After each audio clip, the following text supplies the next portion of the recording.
राम के राजतिलक का शुभ समाचार अयोध्या के घर घर में पहुंच गया।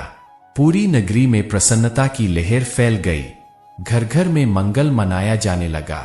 स्त्रियों मधुर स्वर में रात भर मंगलगान करती रहीं।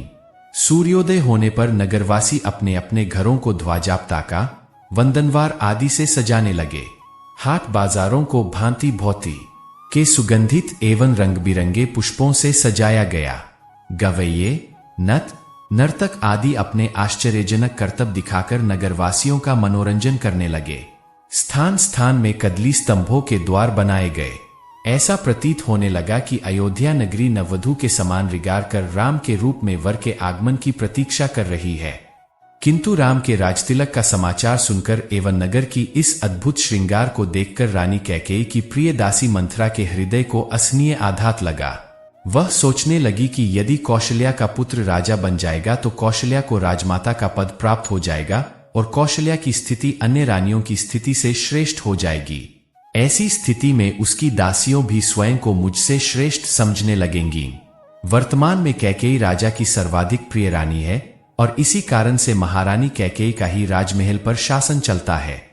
कैकेयी की दासी होने का श्रेय प्राप्त होने के कारण राजप्रासाद की अन्य दासियों मेरा सम्मान करती है। यदि कौशल्या राजमाता बन जाएगी तो मेरा यह स्थान मुझसे छिन जाएगा। मैं यह सब कुछ सहन नहीं कर सकती। इस विषय में अवश्य ही मुझे कुछ करना चाहिए। ऐसा विचार करके मंथरा ने अपने प्रासाद में लेटी हुई कैकेयी के पास जाकर कहा, महारानी, आप सो रही है। यह समय क्या सोने का है? क्या आपको पता है कि कल राम का युवराज के रूप में अभिषेक होने वाला है? मंथरा के मुख से राम के राजतिलक का समाचार सुनकर कैकेयी को अत्यंत प्रसन्नता हुई।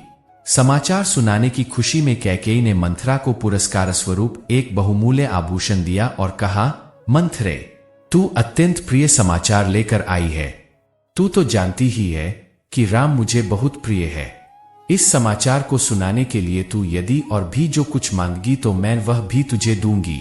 कैकेयी के वचनों को सुनकर मंथरा अत्यंत क्रोधित हो गई।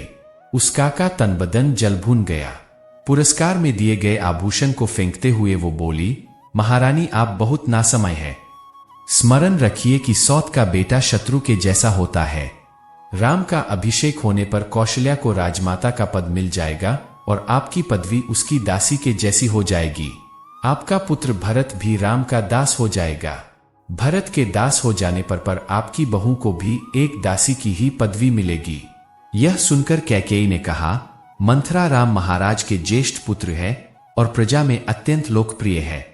अपने सद्गुणों के कारण वे सभी भाइयों से श्रेष्ठ भी है। राम और भरत भी एक दूसरे को भिन्न नहीं मानते क्योंकि उनके बीच अत्यधिक प्रेम है। राम अपने सभी भाइयों को अपने ही समान समझते हैं, इसलिए राम को राज्य मिलना भरत को राज्य मिलने के जैसा ही है। यह सब सुनकर मंथरा और भी दुखी हो गई। वह बोली, किंतु महारानी, आप यह नहीं समझ रही है कि राम के बाद राम के पुत्र को ही अयोध्या का राज सिंहासन प्राप्त होगा तथा भरत को राज परंपरा से अलग होना पड़ जाएगा। यह भी हो सकता है कि राज्य मिल जाने पर राम भरत को राज्य से निर्वासित कर दें या यमलोक ही भेज दे। अपने पुत्र के अनिष्ट की आशंका की बात सुनकर कैकेयी का हृदय विचलित हो उठा। उसने मंथरा से पूछा, ऐसी स्थिति में मुझे क्या करना चाहिए? मंथरा ने उत्तर दिया, आपको स्मरण होगा कि एक बार देवासुर संग्राम के समय महाराज दशरथ आपको साथ लेकर युद्ध में इंद्र की सहायता करने के लिए गए थे। उस युद्ध में असुरों के अस्त्र शस्त्रों से महाराज दशरथ का शरीर जर्जर हो गया था और वे मूर्छित हो गए थे। उस समय सारथी बनकर आपने उनकी रक्षा की थी। आपकी उस सेवा के बदले में उन्होंने आपको दो वरदान प्रदान किया था जिसे कि आपने आज तक नहीं मांगा है। अब आप एक वर्ष से भरत का राज्याभिषेक और दूसरे वर्ष से राम के लिए 14 वर्ष तक का वनवास मांगकर अपना मनोरथ सिद्ध कर लीजिए। शीघ्रातिशीघ्र आप मलिन वस्त्र धारण कर कोप भवन में चले जाइए। महाराज आपको बहुत अधिक चाहते हैं, इसलिए वे अवश्य ही आपको मनाने का प्रयत्न करेंगे और आपके द्वारा मांगने पर उन दोनों वरों को देने के लिए तैयार हो जाएंगे। किंतु स्मरण रखें कि वर मांगने के पूर्व उनसे वचन अवश्य ले लें जिससे कि वे उन वरदानों को देने के लिए बाध्य हो जाएं। मंथरा के कथन के अनुसार कैकेयी कोप भवन में जाकर लेट गई।